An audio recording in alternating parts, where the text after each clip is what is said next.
Vivre FM. Vivre FM. Jusqu'à midi. Vivre FM, c'est vous, Carole Clémence. Et aujourd'hui, on parle des journées de la schizophrénie, les 17e journées qui débutent samedi. Une semaine pour expliquer, dédramatiser ce que vivent près de 700 000 personnes touchées par cette maladie en France. Avec de bonnes nouvelles, les avancées dans la recherche, un diagnostic de plus en plus précis, des traitements de plus en plus adaptés. Et puis, on va aussi parler d'une espèce de phase de communication, la web-série Schizo qui est lancée afin de dédramatiser cette maladie. On en parle avec l'association des journées de la schizophrénie.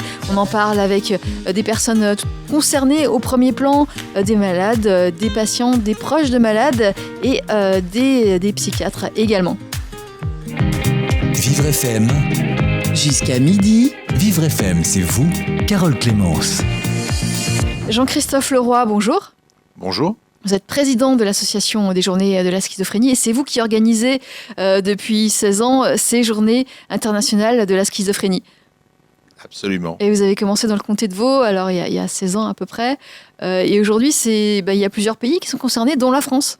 Oui, alors nous sommes maintenant dans une douzaine de pays, dont la France, et il y a des événements qui sont organisés à travers le pays. Voilà, alors des événements pour sensibiliser le public, pour dédramatiser, c'est l'objectif premier ? Oui, c'est l'objectif premier. Le soin précoce, c'est beaucoup de choses pour la schizophrénie en fait. Plus on soigne tôt, mieux sont les chances de rétablissement. On ne sait pas guérir la schizophrénie, on sait la soigner, on sait la prendre en charge très correctement pour avoir des résultats de vie, l'intégration des patients, faire en sorte qu'ils aiment vivre et le raconter aussi à la radio. Et oui, et alors on peut, avec son traitement en étant bien suivi, ne plus avoir de manifestations négatives de cette maladie, même si on est toujours porteur de cette maladie. Oui, alors on est toujours porteur, on peut avoir évidemment des manifestations, mais ces manifestations, elles peuvent être relativement anodines, c'est-à-dire que c'est pas parce que on a du diabète par exemple qu'on n'a pas du tout de manifestations, ça veut simplement dire qu'on le maîtrise bien et qu'on sait vivre avec. Oui, on va voir comment on vit avec dans quelques minutes. Alors vous, ça c'est une nouveauté, vous avez sorti une web-série, alors ça n'est pas une vraie série, mais ça y ressemble.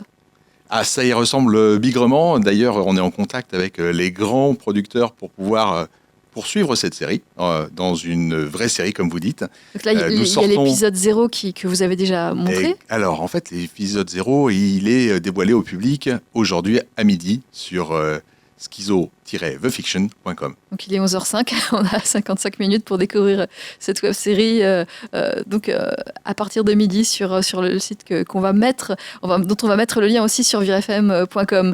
Alors cette web-série, qu'est-ce qu'elle montre ? Alors cette web-série, elle va suivre l'histoire d'Alice, qui est une lycéenne. Et vous savez que la schizophrénie, c'est une maladie qui se déclare chez les jeunes. En fait, elle débute pour 85% des gens entre 15 et 25 ans. Et du coup, on s'est mis dans cet environnement-là, plutôt que de filmer quelqu'un qui a déjà des symptômes très marqués, on a plutôt filmé quelqu'un qui a les premiers symptômes, ce qu'on appelle les prodromes, les choses un peu insignifiantes, mais qui, cumulées, donnent des indications. Et ensuite, sur le site, vous découvrirez la suite qu'on a inventée. Voilà, et vous espérez peut-être, en tout cas, c'est pour attirer l'attention, cette série qui s'appelle Schizo. Là, il y a un épisode de quelques minutes et vous espérez peut-être faire plus, faire une vraie série avec des épisodes nombreux et peut-être plus longs. Absolument, on est en train de travailler sur 3 saisons. Voilà, très bien.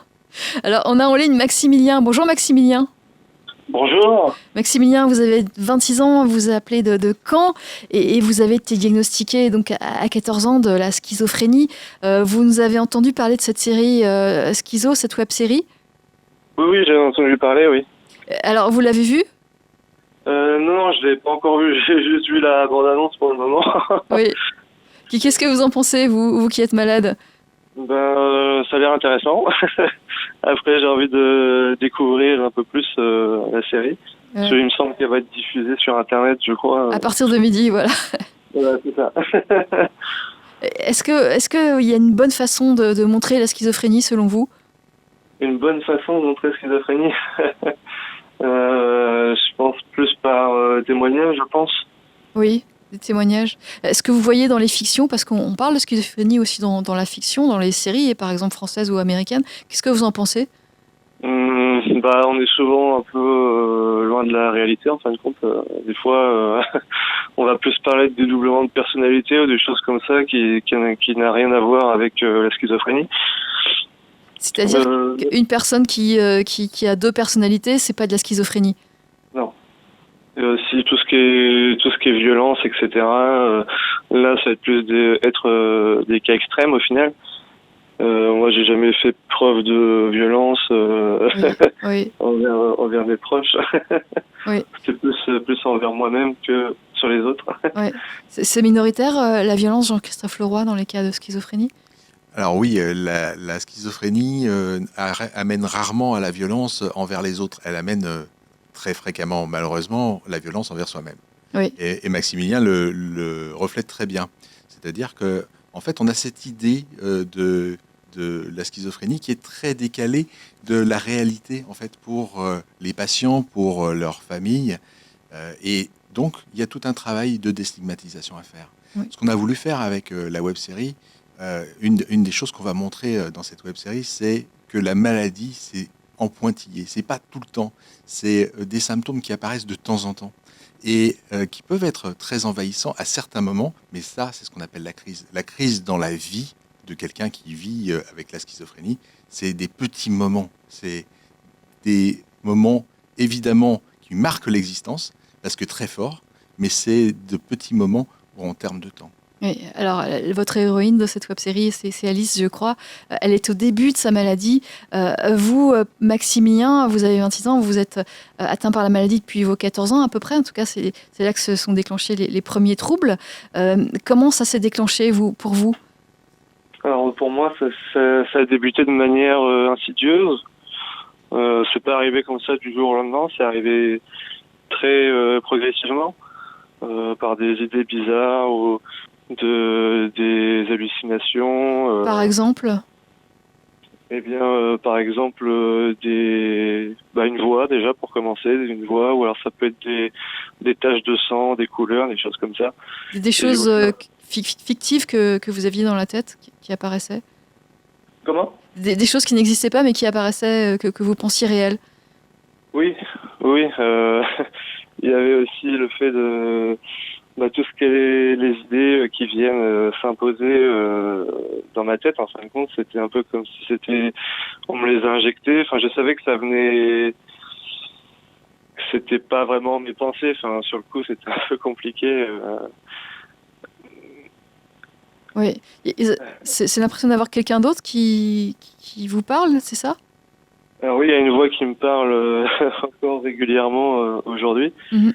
Mais au début, c'était très très très violent, très comment on dit, il y avait de la violence. C'était de la violence verbale. La voix me donnait des ordres de faire du mal aux autres ou me faire du mal à moi-même. Oui. Ou il y avait des paroles très très un peu. Je sais pas comment expliquer. Insultantes contre vous, non ? Et insultantes, oui, il y avait ça. Enfin, c'était assez perturbant parce que. Oui, j'imagine. J'avais peur au final de faire ces choses-là. Oui. J'avais peur d'être violent au final, de dire des choses que je pensais pas forcément. Oui. Et au final, vous étiez violent ou vous disiez des choses agressives aux autres ? Non. Mais au début, je pensais que ça allait arriver, mais c'est jamais venu. Et au final, quand j'ai rencontré un psychologue, il m'a expliqué que c'est pas parce qu'on pensait des choses qu'on va les faire. Oui. Et à partir de là, ça m'a vraiment soulagé parce que j'ai plus besoin de me prendre la tête avec ça, quoi. Oui. C'était moins stressant, en fait. Et cette voix, vous avez pu ne plus l'écouter ? Enfin, je sais pas comment ça se passe. On peut décider de plus l'écouter ou de moins l'entendre ? Peut-être moins mettre d'attention dessus, oui. Après, avec le traitement que j'ai, ça me permet de mieux vivre aussi. Aujourd'hui, j'ai toujours des hallucinations, mais j'arrive plutôt bien à vivre avec. Oui. Et alors, il y a quand même une violence que vous avez retournée contre vous ? Ça posait problème?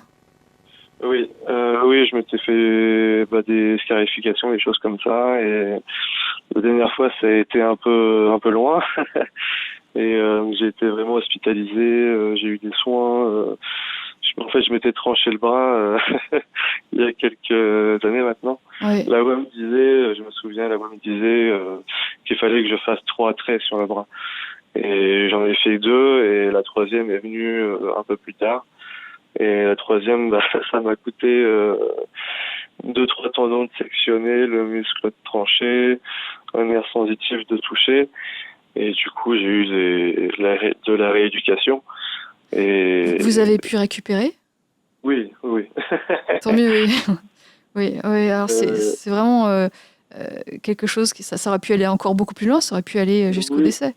Parce qu'au final, pour la troisième ligne, on va dire que j'ai faite, je m'en rappelle pas vraiment. En fin de compte, j'étais pas vraiment, j'étais déconnecté, j'imagine. J'étais pas vraiment là. C'est quand j'ai pris conscience au début, je me dis non, c'est une hallucination, c'est rien, j'ai pas de douleur, le sang c'est comme d'habitude, j'en vois tout le temps, et en fin de compte non. Ouais. Et alors ça c'est vieux, c'était dans les premières années de la maladie? Alors ça c'est arrivé, c'était en 2013 je crois, 2013, ouais, 2002, ça devait être en 2013 je crois. Vous aviez quel âge à peu près? Donc là j'étais au lycée, donc je devais avoir, non j'étais à la fac pardon, donc je devais avoir 19-20 ans, quelque chose comme ça. Oui. Et alors ça c'est la période compliquée, difficile, et aujourd'hui ça va mieux, la maladie elle est mieux traitée, vous êtes mieux prise en charge? Oui, j'ai un traitement, je suis toujours suivi avec une ergothérapeute, etc. Et bien sûr, le rétablissement, c'est aussi faut être actif soi-même pour aller mieux. Faut trouver ce que j'appellerais des piliers pour être stable. Oui. Alors par exemple? Alors pour moi, ça c'est par mes passions.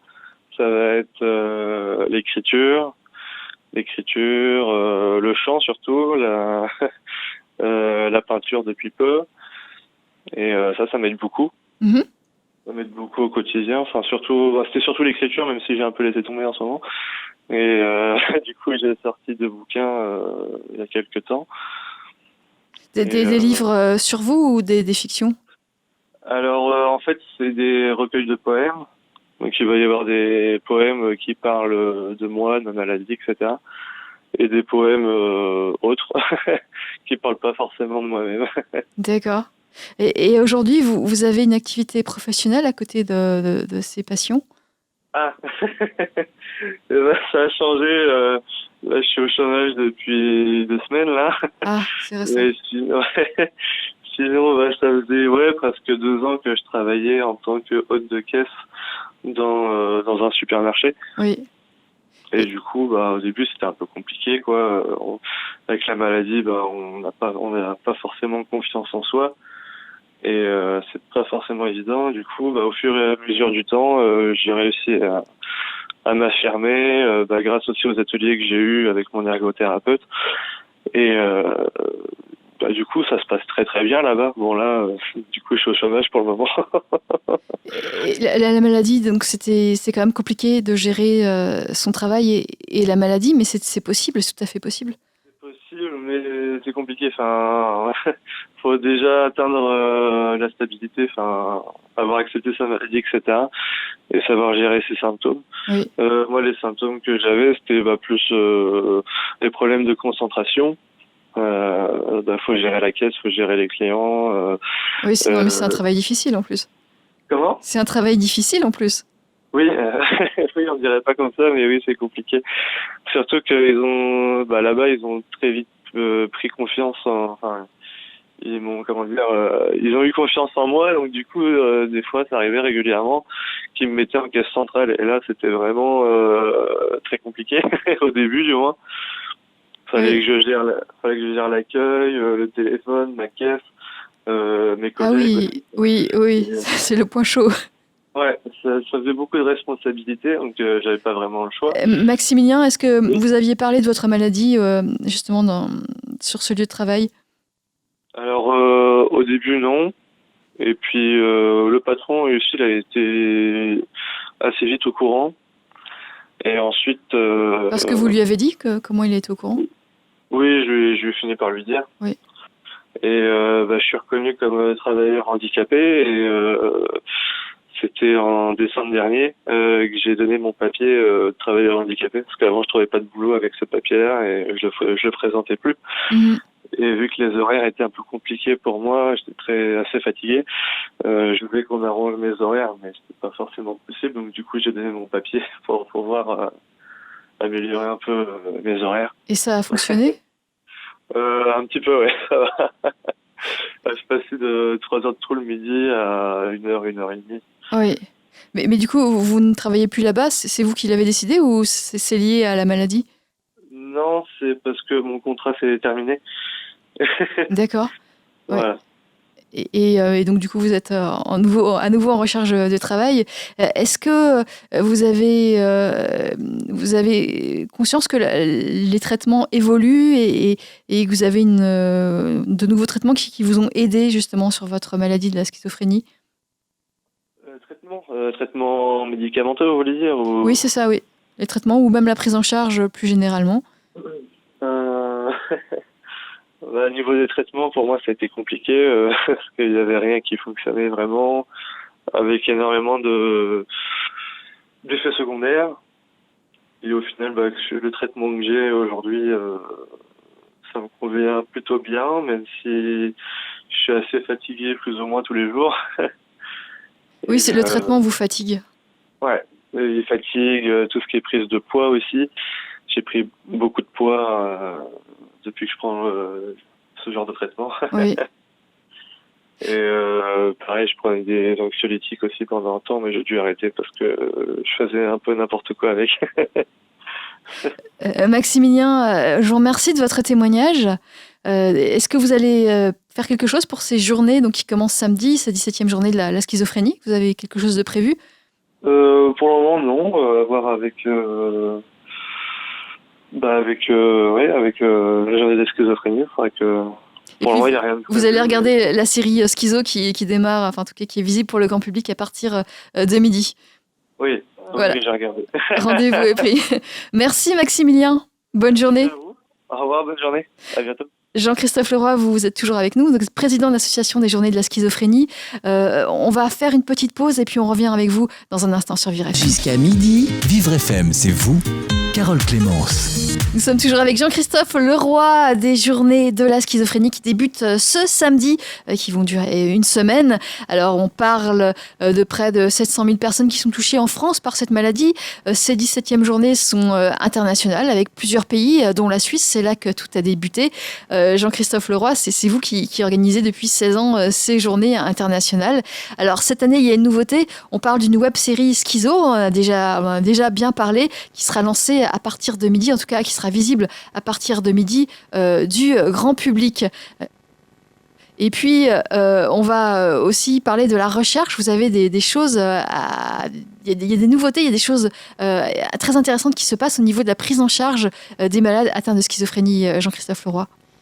Ah oui, alors la recherche, c'est toute la thématique de cette année. On voulait joindre la schizophrénie et la recherche, mais évidemment, c'est pas la façon de séduire le grand public. Et donc, du coup, on a utilisé le biais de la fiction. Mais il n'en reste pas moins que se rétablir de la schizophrénie, ce n'est plus une fiction. C'est notre message de cette année. Alors, on ne dirait pas, mais on se rétablit. On se rétablit. Alors, on ne s'est pas guéri, en fait, la schizophrénie. Il y a 30% des patients qui vont faire des décompensations psychotiques, 1 ou 2, et qui ne vont plus en faire.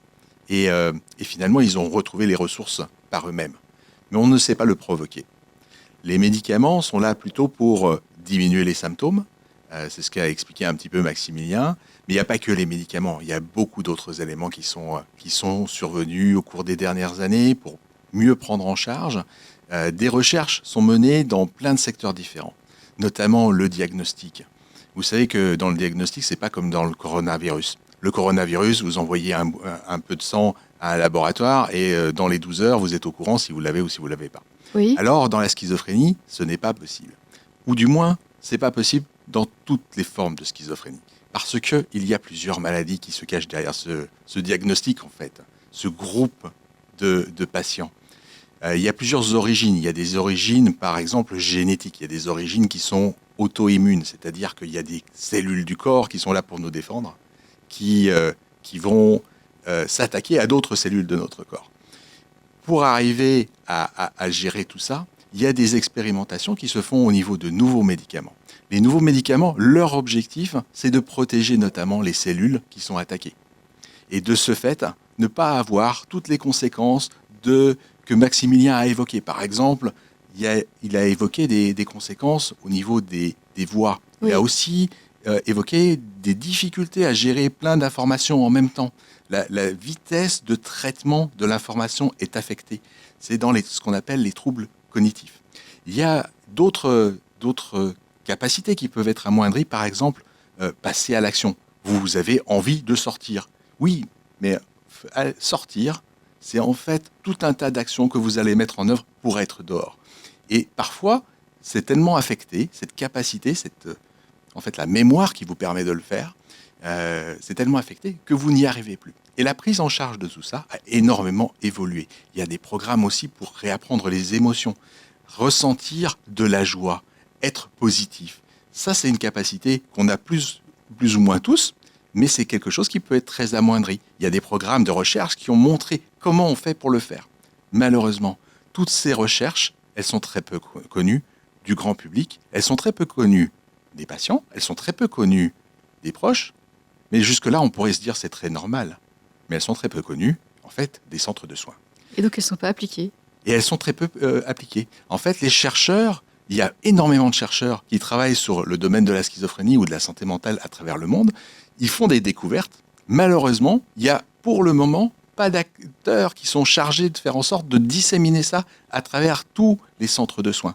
Et du coup, on peut avoir des centres de soins où on va simplement vous donner des médicaments, alors qu'en réalité, la prise en charge, c'est beaucoup plus large. Et oui, et Maximilien, il a bénéficié de ça, justement Alors, oui, Maximilien, il a bénéficié de ça, notamment par rapport à l'écoute de voix, parce que l'écoute de voix peut être très, très envahissante. Il y a des projets de recherche, je pense par exemple à la clinique des voix, qui est plutôt un projet de recherche en Angleterre, mais aussi en France avec... C'est assez curieux, ça s'appelle Accept Voices. On utilise les termes anglais en France et français en Angleterre. Mais le projet Accept Voices, c'est un projet qui permet aux patients de maîtriser leur voix et de transformer des voix qui sont parfois agressives dans des voix qui sont plutôt sympathiques, voire... Ça peut arriver justement dans la maladie de la schizophrénie, des voix sympathiques, c'est pas forcément négatif. Alors, vous avez des patients qui disent « Alors, je veux bien prendre des médicaments, mais en aucun cas, vous devez supprimer mes voix. » Ah oui. Ce n'est pas systématiquement agressif. Il y a des patients qui arrivent à maîtriser leur voix pour faire en sorte qu'une voix agressive, au départ, devienne plutôt amicale. Et donc, c'est des techniques qui existent et qui permettent de bien vivre avec la schizophrénie. Et oui, mais alors quand on est schizophrène ou lorsqu'on a un proche qui est schizophrène, il faut savoir où se diriger, vers quel établissement pour bénéficier de la meilleure thérapie.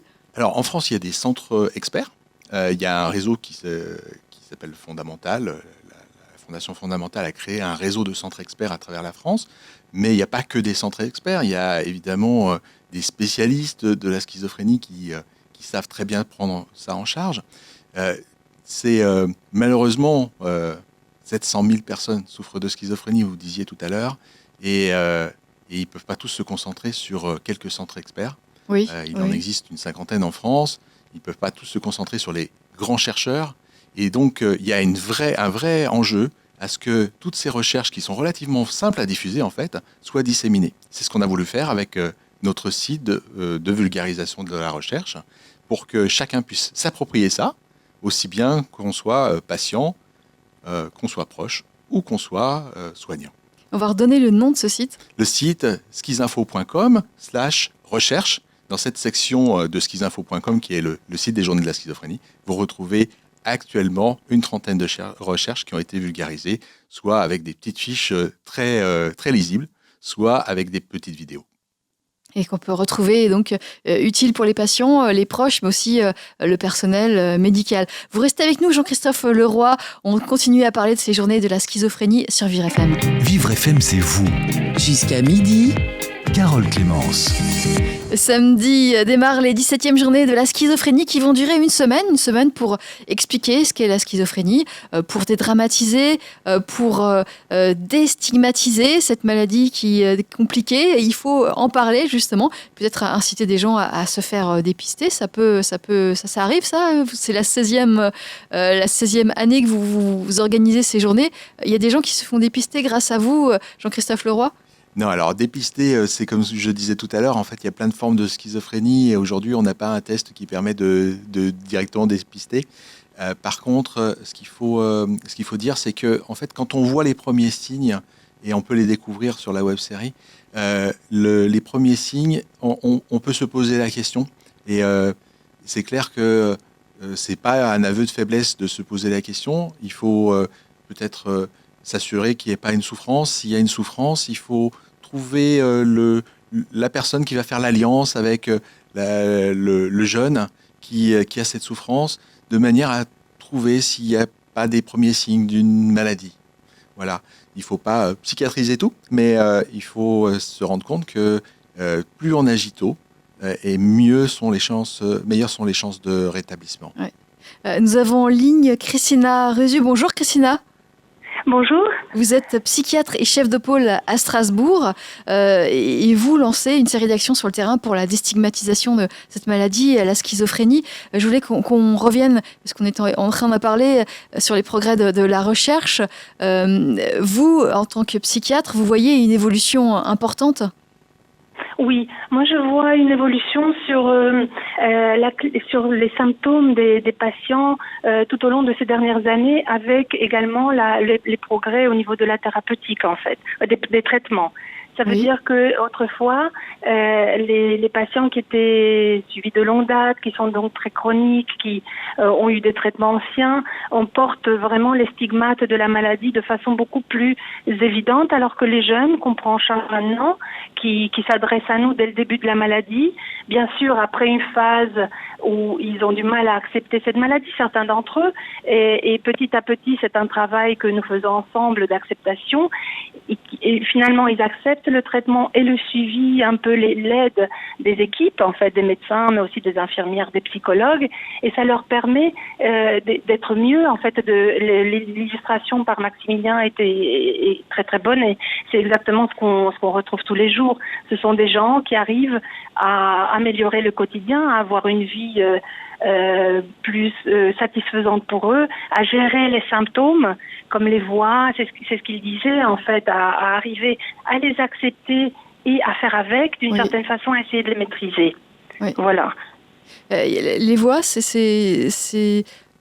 on peut pas être schizophrène si on n'a pas de voix, ou c'est simplement un trait particulier? Schizophrénie. Il y a plusieurs formes. Certains n'ont pas de voix, certains ont des interprétations délirantes. Ça veut dire que il y a des choses qui se passent autour d'eux et ils vont donner une interprétation ils vont se sentir envahis par ça. Il y a des problèmes au niveau de la pensée, et donc c'est un petit peu ce que disait Maximilien. Ça veut dire des ordres perçus, ou bien des pensées qui s'imposent à soi, qui tournent en boucle, vous voyez. Oui. Et donc tout ça, ça parasite énormément le cours de la pensée et le raisonnement, et donc c'est vraiment très difficile pour que les gens arrivent à faire avec ces voix et à se concentrer sur une autre activité, par exemple sur un travail, sur des entretiens d'embauche, mais ils y arrivent malgré tout, et c'est au prix de vraiment un acharnement de leur part et d'une volonté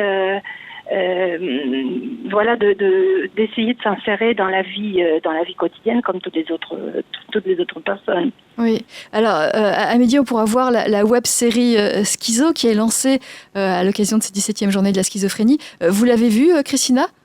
Je ne l'ai pas encore vu, mais je félicite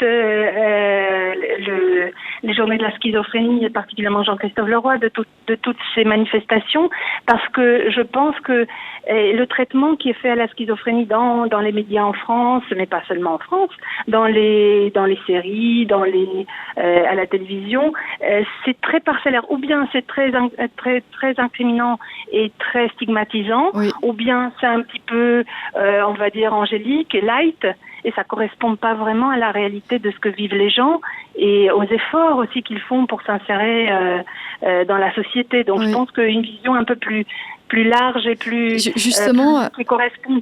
Christina, vous avez des exemples en tête de séries ou de films ? En tête tout de suite, on voit dans beaucoup de films, est-ce que les films de profilage, on voit le traitement de la schizophrénie ou des psychoses en général. C'est souvent des meurtriers, c'est souvent, vous voyez, ainsi que les traitements des faits divers en France, alors qu'on sait que c'est une minorité de personnes qui vont être extrêmement envahies et qui vont passer à l'acte de cette façon-là, mais la majorité des gens sont plutôt agressés, sont plutôt en situation de vulnérabilité et donc eux-mêmes sont plus victimes de toutes sortes d'agissements et de par leur vulnérabilité en fait. Oui, et Maximilien parlait de dédoublement, cette croyance que la personne schizophrène a un dédoublement de personnalité, ça aussi c'est faux. Oui, c'est faux.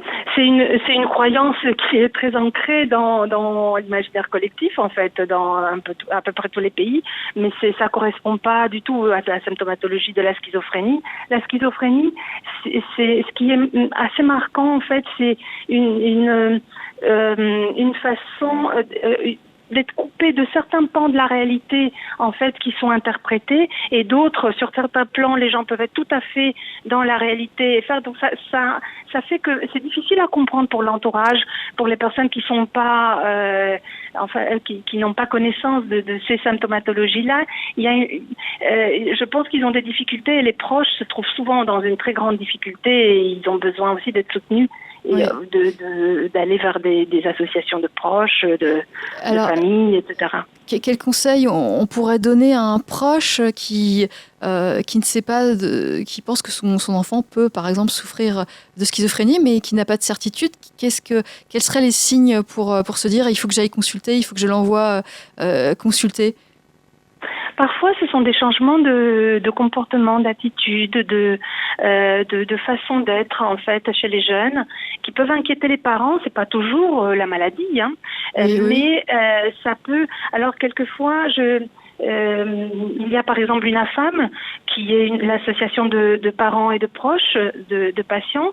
En fait, il y a des groupes de parole, les gens viennent, je participe également, il y a des gens qui viennent exposer des difficultés, et puis il y a une rencontre avec d'autres proches, et ça leur permet de...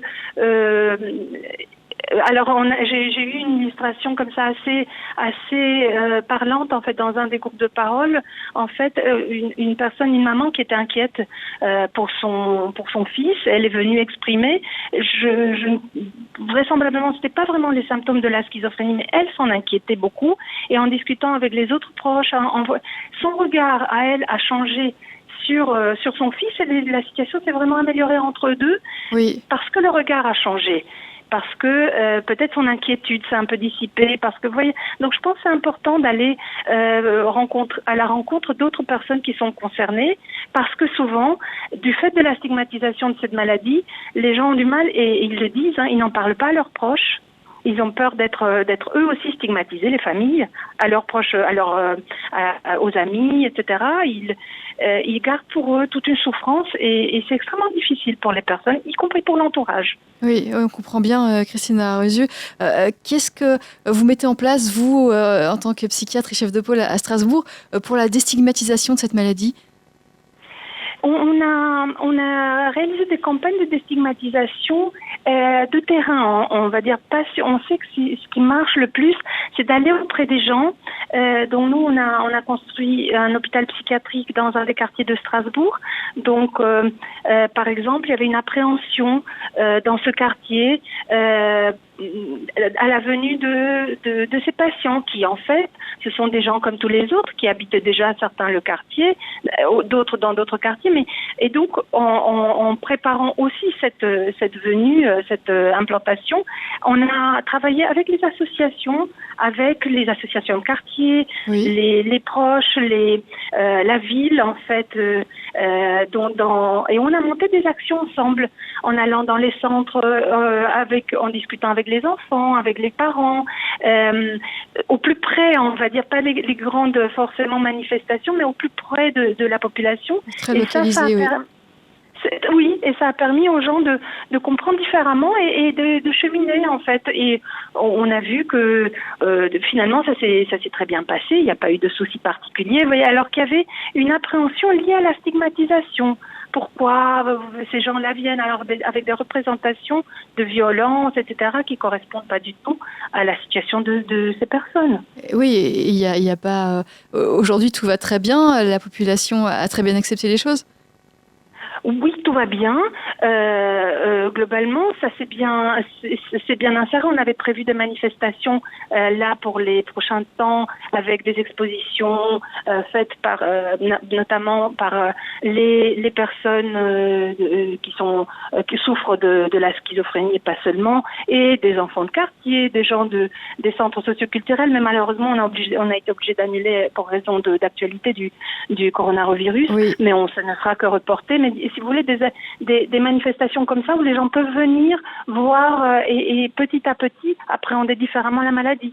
Et puis discuter avec les gens, parce que c'est important. Et discuter avec les personnes, parce que c'est ça, en fait, ce qu'on avait fait comme intervention, ce que je vous disais, dans les centres socioculturels ou dans les associations pour les soutiens des enfants, etc. On est allé, comme soignants, mais aussi certains patients, certains malades qui souffraient de ces maladies, et artistes par ailleurs. Et donc, on a parlé aux gens, et quand les gens voient la personne, que c'est des personnes comme toutes les autres, en fait, avec leurs difficultés, ça les fait cheminer et ils voient autrement la maladie. Alors, je dis pas qu'il n'y a pas de difficulté dans cette maladie, naturellement qu'il y en a, et c'est difficile, c'est un combat pour les personnes, mais un certain nombre d'entre eux y arrivent. Et bon, c'est pas toujours qu'une question de volonté, si vous voulez, c'est aussi en fonction de comment la personne, de quelle est sa souffrance, quels sont ses symptômes et comment il arrive à surmonter. Mais un certain nombre de personnes arrivent à faire un chemin extrêmement qui les mène vers une insertion en fait socio-professionnelle et familiale. Je pense que certains, au point que certaines des personnes de l'entourage ne voient aucun stigmate de la maladie. Oui. Ça existe aussi. Alors il y a aussi d'autres difficultés qui sont là et qui, pour certains autres, qui ont plus de mal. Mais enfin, chacun essaye de gérer. De gérer et d'améliorer, en fait, c'est la question de rétablissement psychique, ça veut dire d'être au mieux avec la maladie, qu'elle soit psychiatrique ou autre d'ailleurs. Et vous avez des statistiques, combien de personnes qui souffrent de cette maladie arrivent à avoir une vie professionnelle ? C'est très difficile à dire, mais je pense qu'il y a probablement dans les 25-30%. J'ai vu ces chiffres-là. Oui. Alors, je ne sais pas s'ils sont vraiment... si ça correspond toujours, mais il y a un certain nombre d'adaptations aussi. Il y a les centres, le travail adapté, c'est ce que disait Maximilien tout à l'heure, en fait. La reconnaissance travailleurs handicapés, le travail en entreprise adapté, vous voyez, une façon qui peut être un palier, un premier pas, ou qui peut être en fait une façon de s'insérer professionnellement, et des gens qui travaillent en milieu ordinaire. En fait, les difficultés rencontrées sont aussi des problèmes de concentration, donc parfois ça se déclare chez des jeunes qui, par exemple, s'ils font des études, ils ont des difficultés de concentration et donc des difficultés dans les sites après dans les études, et donc mais certains d'entre eux y arrivent à surmonter ça et quand les choses sont prises dès le début, vous voyez, et d'autres qui ont un peu plus de mal, qui s'orientent vers d'autres filières professionnelles. Oui. Ou d'autres. Mais vous voyez une évolution positive, les gens s'en sortent de mieux en mieux. Christine Aruzzi. Moi, je vois une évolution positive ces dernières années avec les nouveaux médicaments et peut-être le regard qui a changé sur cette maladie. Parce que je pense que si notre regard à nous soignants est très péjoratif et on pense que les gens ne peuvent pas s'en sortir, je pense que ça ampute une grande partie de leur capacité de s'en sortir, en fait. Donc je pense que le regard qu'on porte est très important. Oui. Je vous remercie, Christina Ruzul, de votre témoignage. Je rappelle que vous êtes psychiatre et chef de pôle à Strasbourg.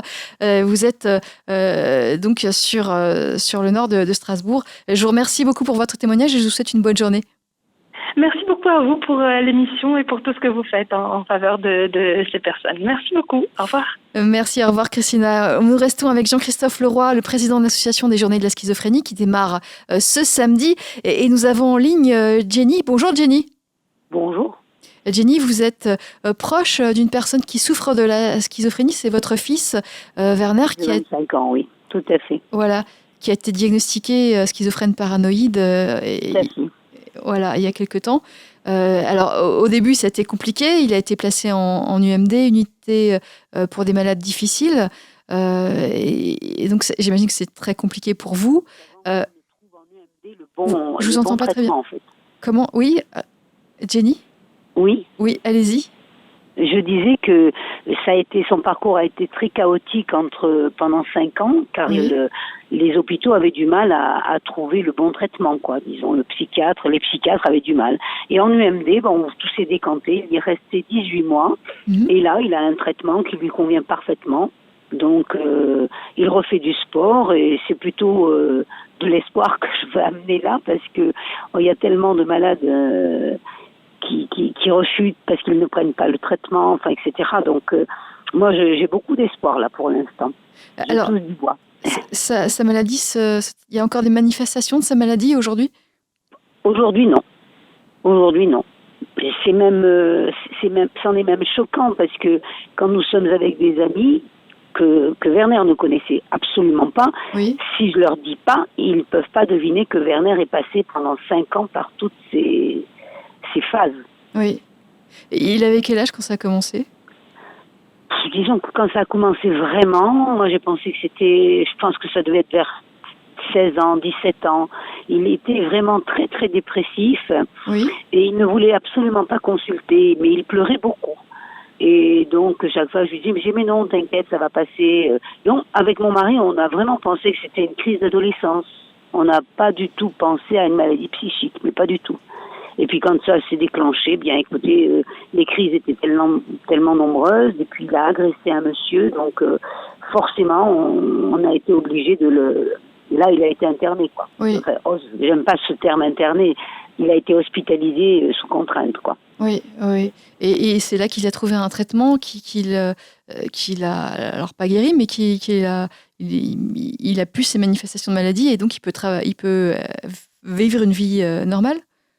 Écoutez, moi je trouve que depuis qu'il est revenu donc sur Annecy où il est actuellement, il vit une vie normale, c'est-à-dire qu'il revoit tous ses copains qui ne l'ont pas lâché, il refait son sport, il va au restaurant normalement et il va faire ses courses normalement, voilà quoi. Donc je pourrais dire que c'est un retour à une vie normale. Oui, tout à fait. Oui. Il a des projets, des études, travailler, Il veut se remettre, il était à la limite d'être professionnel dans son sport et il veut se remettre. Pour l'instant, il n'a qu'une seule chose en tête, c'est son sport. Oui. Et je pense que c'est ça qui lui met aussi la tête hors de l'eau parce qu'il refait. Ça faisait 5 ans qu'il n'avait pas fait son sport et là maintenant il le refait et ça il revit quoi. Oui. Il revit. Oui. Et vous, quel regard qui était porté sur votre fils lorsque vos proches ont su qu'il avait cette schizophrénie ? Alors, je pense que de mon côté, à part quelques amis qui m'ont tourné le dos parce que pour elle, il était fou. C'était vos amis, c'était pas ses amis à lui ? Non, c'était des amis. Ses amis, n'ont porté aucun jugement. Les amis personnels de mon fils n'ont porté aucun jugement. Et je vous dis, après 5 ans d'absence, ils sont tous là. Oui, donc, c'est bien. Oui, c'est très bien. De toute façon, je pense que dans ma famille, ou que ce soit dans la famille de mon mari, il n'y a pas eu de jugement. Tout le monde l'a accueilli à bras ouverts dès qu'il a pu sortir à nouveau avec nous pour les fêtes de Noël, par exemple. Tout le monde l'a accueilli à bras ouverts. Sans porter de jugement. Il en parle d'ailleurs très facilement, lui, de sa maladie. Donc, voilà, je pense que c'est ça. Je pense que l'alliance thérapeutique entre les psychiatres, les soignants, la famille et les amis je pense que tout ça forme un tout qui fait que la personne qui est en situation de maladie psychique peut être vraiment soutenue grâce à tout ça. C'est un ensemble pour moi qui fait qu'on se rétablit. Et alors, on a parlé, je ne sais pas si vous en avez entendu parler de cette web-série Schizo qui est lancée à midi sur Internet pour essayer de dédramatiser la schizophrénie, puisque dans la fiction, c'est au contraire, c'est plutôt une image négative ou partielle ou fausse qui est faite de cette maladie. Vous, en tant que mère, vous qui connaissez cette maladie par votre fils, qu'est-ce que vous en pensez de ce qui est montré dans la fiction ? Mais écoutez, je n'ai pas vu ces vidéos déjà pour commencer, donc je suis franche. Tout ce que je peux vous dire, c'est que cette maladie, elle mérite d'être connue, parce que bien souvent les gens se font une fausse image, stigmatisent les personnes qui sont malades. Justement, qu'est-ce que vous avez pu entendre sur cette maladie lorsque les gens ont su ? Bah écoutez, oui, ce sont des fous, il faut les enfermer.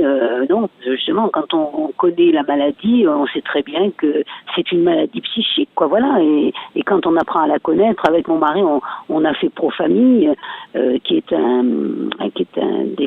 nous apprend à mieux connaître les maladies psychiques, à mieux les appréhender, à avoir des comportements. Et je pense que voilà, il faudrait que ça se propage de plus en plus pour que les gens sachent comment s'adresser à leurs enfants quand ils sont en crise. Voilà, moi, j'ai pas la science infuse, je ne sais pas si mon fils rechutait, comment je réagirais, par exemple. Vous voyez ? Oui. J'essaierai d'appliquer ce qu'on m'a enseigné, sans pour autant être sûr que ça marche, mais en tout cas, c'est ce que je ferai, j'essaierai, en tout cas, de rester calme, de pas brusquer la personne, voilà, toutes ces choses qui ont un sens, en fait. Oui. Jean-Christophe... S'ils ne sont pas dans leur... Enfin, nous, on peut pas se mettre à la place. On peut pas imaginer à quelle souffrance ils endurent quand ils entendent des voix, quand ils ont des hallucinations. On ne peut pas, nous, se mettre à leur place. On peut juste les rassurer, oui. Et surtout pas les braquer. Oui. Jean-Christophe Leroy, des Journées de la schizophrénie, vous entendez Jenny, qui est maman de Werner, qui a été diagnostiquée schizophrène paranoïde et qui a un traitement, un accompagnement qui lui convient bien aujourd'hui et qui se sent bien. Qu'est-ce que vous pouvez dire ? Écoutez, c'est une magnifique illustration en fait de à quel point on peut aller très très mal, puis aller beaucoup plus près du micro. Aller très très mal et puis petit à petit recouvrer une santé, retrouver un équilibre psychique. Et c'est pas la puissance de la crise qui va conditionner le rétablissement. En fait, c'est plutôt le fait d'avoir un suivi précoce qui va conditionner le rétablissement. La deuxième chose que je retiens du discours de Jenny, c'est l'importance de l'entourage. Et dans les recherches qu'on a vulgarisées en fait sur notre site, il y a plusieurs recherches qui s'intéressent non seulement aux parents et à l'accompagnement qui peut être fait aux parents et à quel point ça aide la prise en charge du patient lui-même, mais aussi pour la prise en charge des frères et sœurs qui sont très impactés en fait par la maladie. Oui. Quel conseil vous donneriez, Jenny, vous, maman d'un enfant qui est atteint par la maladie, quel conseil vous donneriez aux autres parents ? C'est très difficile parce que je pense que chaque cas de schizophrénie est différente. Donc, oui. Donc c'est difficile. C'est très difficile de donner un conseil. Moi, je dirais de se rapprocher déjà d'une part d'un psychiatre, de soignant, et puis d'être à l'écoute, et puis de faire comprendre à la famille que c'est une maladie parmi tant d'autres, et que la personne en crise a besoin d'accompagnement, elle a besoin d'amour, elle a besoin d'être rassurée en fait, parce que au moment d'une crise, elle ne sait pas ce qui lui arrive elle-même. Oui, j'imagine, Jenny, que vous avez dû expliquer de nombreuses fois ce qu'était cette maladie à vos proches, à vos amis, aux membres de la famille. Qu'est-ce que vous disiez ? Je disais que voilà, ça nous était tombé dessus. On ne sait pas pourquoi. On passe par la colère. On se demande pourquoi lui, pourquoi lui, alors qu'il avait une vie tout à fait normale, avec des parents équilibrés, des frères et sœurs aimants, des copains en veux-tu en voilà. Donc voilà, on comprend pas. Donc j'expliquais que ça pouvait arriver à n'importe qui. et qu'il fallait être vigilant quand on voit des aspects un peu, par exemple, négatifs, c'est-à-dire le repli sur soi, plus se laver, ne plus manger, aux heures des repas avec les uns et les autres, commencer à avoir des attitudes un peu bizarres, parler tout seul, etc. Donc je disais, voilà, ça ce sont des signes de la maladie, donc il faut être vigilant. Oui. Jenny, je vous remercie pour votre témoignage, un témoignage positif, puisque votre fils a trouvé un traitement qui lui convient parfaitement et il va très bien aujourd'hui. Très bien aujourd'hui, et on touche du bois. Voilà. Merci à vous. Merci Jenny, je vous souhaite une très bonne journée. Très bonne journée. Au revoir. Au revoir. Jean-Christophe Leroy, vous restez avec nous, des journées de la schizophrénie, donc ça commence samedi. Ça commence samedi. Nous avons organisé cette année plus de 150 événements. Malheureusement, le coronavirus a un peu raison de beaucoup d'événements. Je vous invite à vous connecter sur le site schizinfo.com pour avoir l'état des événements et là où ils se produiront réellement. Oui, et on vous donne rendez-vous aussi pour voir cette web-série. Alors c'est très court, c'est quelques minutes. C'est schizo-thefiction.com. Et à partir de midi, on pourra la découvrir. C'est bien ça. Oui, il est -3, donc -3, le grand moment arrive. Il est 11h57. C'est plus que 5 minutes en fait. À travers cette web-série, vous allez aussi pouvoir découvrir des podcasts, vous allez pouvoir découvrir tout un tas d'autres choses qui sont masquées derrière. Et je vous invite donc à en prendre connaissance. Voilà, et puis peut-être plus tard une série plus traditionnelle avec de nombreux épisodes, peut-être sur des chaînes de télévision. Et oui, non seulement sur les chaînes de télévision, mais sur les grandes plateformes de VOD. Nous sommes en contact pour essayer de réaliser ça. Ouais. Alors, il nous reste une toute petite minute. Ce sont les 17e journées de la schizophrénie. Donc, ça fait 16 ans que vous travaillez sur la question, que vous organisez des événements. Quelle bilan vous tirez ? Alors, je vais vous donner une petite illustration. Il y a quelques années, c'était extrêmement difficile d'avoir un témoignage comme celui de Maximilien. Et aujourd'hui, j'ai plus de 80 personnes qui sont d'accord de témoigner. C'est juste pour illustrer le fait que la stigmatisation, ça touchait principalement les patients eux-mêmes. Et aujourd'hui, ils sont acteurs du changement de vision sur la maladie. Et oui, et on vous remercie pour le témoignage de Maximilien tout à l'heure. Merci à vous, Jean-Christophe Leroy, président de l'Association des Journées de la Schizophrénie, qui commence ce samedi, donc dans toute la France et puis dans d'autres pays européens. Merci à vous. Vivre FM, podcast.